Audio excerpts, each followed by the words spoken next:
If you would have told me a few months ago that one day I would be obsessed with an auto battler, I probably would have just laughed it off. But here we are in 2022 and I can't stop playing Vivid Night on the Switch.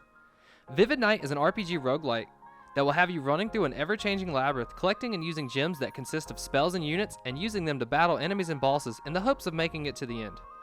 And we're going to get into all that, but before we do, if you love all things RPGs, then consider subscribing to my channel. I cover news, previews, reviews, and more. And if you found this video helpful, give it a like, as it really does bring me joy knowing that I'm helping people out. Now that we got all that out of the way, let's get started. Let's knock out the story really quick since it's pretty much non-existent, and then go into the gameplay. You're told at the start of the game that a witch has turned your people into the gems, and it's up to you to defeat her and return everyone to normal. You'll do this by running through various parts of a labyrinth that continue to get more difficult and longer as you progress down a list of runs until you hit the witch. The first 3 runs are very easy and won't take much strategizing since it's more there to help you get familiar with everything. But as you progress into the longer runs, you will have to start to use all of the in-game mechanics to succeed. Because things will get to the point to where if you're not strategizing, it will get chaotic and you will start to get one-shot. There is also a lot of depth here, and it can start off very slow and seem boring, but it picks up really quick. Vivid Night also does a great job of explaining everything, and the menu system is very well done with easy access to all the various menus you will need to look through to plan. It will seem a little overwhelming at first, but you'll catch on quick. As for the dungeon runs and gameplay, you'll be using a gem system that will have rarities between them and will also be divided between units and spells. The units will all have different skills and stats and also offer unit emblems that give various buffs and effects if you stack them together, and the more you stack together, the better the effect you will get from them. And I know we all will have our own favorite units, so you won't want to try and focus on the bonus effects and just instead keep the units that you like, but you will need it to succeed, and I have good news for you. If you have 3 of the same units, you can upgrade them and make them stronger, and not only that, you get to keep their unit emblems so you can get rid of that unit with no worries if it'll affect the bonus. These bonuses will determine if you finish your run, and you will need them in the longer runs. You can further upgrade your units as well if you have 3 of the same upgraded units to make them even stronger, and you're also going to need to prioritize these if you want to make it in the longer runs.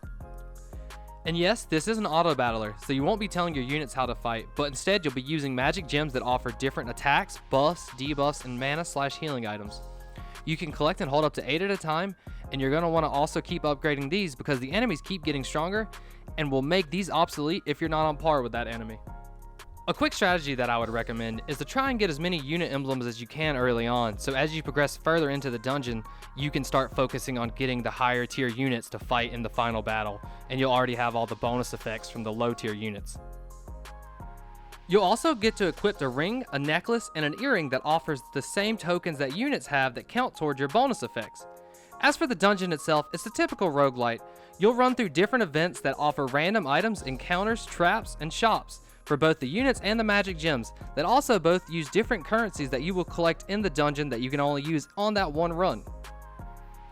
You'll also find treasure rooms and healing stations that will allow you to upgrade and change your units that you find out in the wild. One other thing that I should mention is each dungeon has a certain amount of floors, and you're limited to a very select amount of moves that uses mana per move on that floor and will start to take your health if you run out of mana. So it's up to you to strategize and figure out the best way to map out that area and make sure that you get to the next floor alive. It really offers the risk versus reward of exploration, and I kind of enjoyed it. You can also find healing items for your mana, so don't stress too much about running out. Try and find some of those first before you really start stretching your exploration though. Overall, the gameplay has a lot of strategy, and it's going to take a lot of trial and error to make it to the end, but you're going to be having fun the whole time.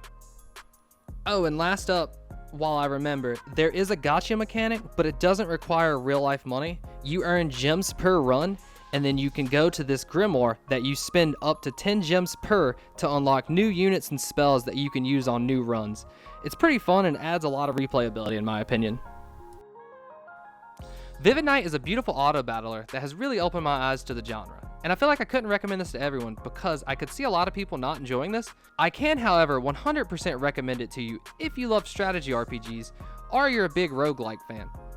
I would absolutely say everyone should at least try it because I think it's a really good game, but I understand why if you want to skip out on it. But that's it for me. If you end up picking this up, let me know what you think down in the comments below.